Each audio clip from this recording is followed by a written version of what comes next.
My name is Linda Baumgarten. I'm Senior Curator of Textiles and Costumes at Colonial Williamsburg Foundation. This exhibit features printed textiles, linens and cottons, printed between about 1720 and about 1820. Printed textiles really come and get their first inspiration from India. America didn't have a printing industry until the 18th century. One of the most famous printers whose name is known is John Hewson, who printed the center of a quilt that we have on exhibition. We also find a little bit of American influence in the motifs used. A bed curtain features the image of George Washington and Benjamin Franklin to appeal to the American market. Interestingly enough, this panel was made in England for export to America. Printed textiles were really available to every level of society, depending on the quality, the number of colors, and where they came from.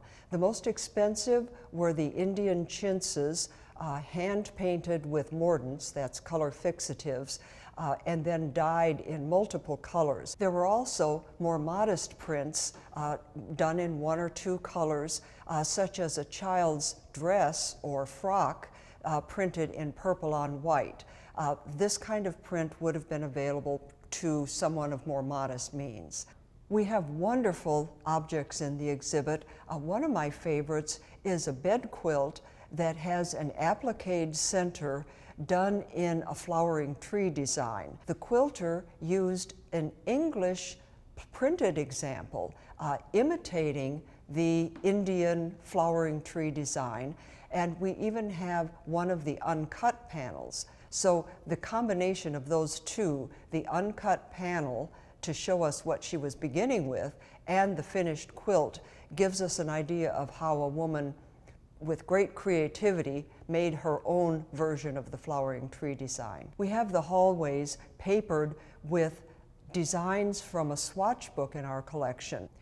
You'll then confront a video of actually a fashion show of some of our employees wearing reproductions of the textiles shown in this exhibit.